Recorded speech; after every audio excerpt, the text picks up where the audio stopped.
ગુનાઓની ઘટનામાં ઉત્તરોત્તર વધારો થતો જોવા મળી રહ્યો છે। મળતી માહિતી મુજબ સચિનમાં અમરસૂઝ નામની દુકાનના માલિક પર તલવારથી હુમલો કરવાની ગંભીર ઘટના સામે આવી છે, જેમાં દુકાન માલિક ગંભીર રીતે ઇજાગ્રસ્ત થઈ જતા નજીકની હોસ્પિટલમાં દાખલ કરવામાં આવ્યો હતો। આરોપી દુકાન માલિક પર હુમલો કરીને ફરાર થઈ ગયો હતો, પરંતુ પોલીસે આ બનાવની ગંભીરતાને ધ્યાનમાં લઈને કાર્યવાહી કરતા ગણતરીના કલાકોમાં તેને પકડી પાડ્યો હતો। ધરપકડ બાદ આરોપીને ઘટના સ્થળે લઈ જવામાં આવ્યો હતો અને ઘટનાનું રિકન્સ્ટ્રક્શન કરવામાં આવ્યું હતું। પોલીસે આરોપી વિરુદ્ધ ફરિયાદ નોંધીને વધુ કાર્યવાહી હાથ ધરી હતી। પોલીસ દુકાન માલિકના સ્વાસ્થ્ય પર પણ નજર રાખી રહી છે। સૂઝના માલિક પર તલવાર વડે હુમલો કેમ કરવામાં આવ્યો તેને લઈને કોઈ ચોક્કસ કારણ સામે આવ્યું નથી। હાલમાં પોલીસ આરોપીની પૂછપરછ કરી રહી છે। આ ઘટના બાદ વિસ્તારના લોકોમાં ભયનો માહોલ જોવા મળી રહ્યો છે। हाँ, सचिन पोलीस स्टेशन एरिया में एक 2 દિવસ પહેલાના બનાવ હતો।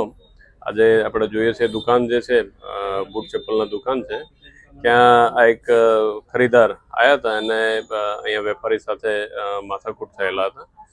તો એ બાબતે ઉશ્કેરાઈ જઈને અને ઘરે જઈ પછી પોતાના ગાડી લઈ અહીંયા આવી અને વેપારી અને એના દીકરા ઉપર તલવાર વડે હુમલો કરેલો હતો।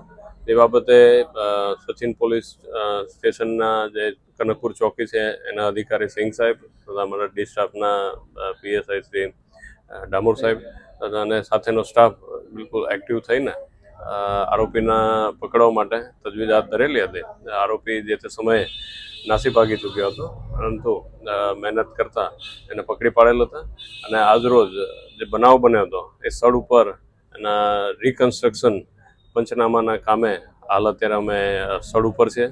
આરોપીએ જે બનાવ બન્યો હતો એના વિગતવાર આપેલા છે કે કઈ રીતના બનાવ બન્યા અને શું કારણે બન્યા અને પહેલાં શું બન્યા અને પછી શું બન્યા છે એના આખા વિગત રિકન્સ્ટ્રક્શન પંચનામા કરીને અમે એકત્રિત કરેલી છે પુરાવા માટે।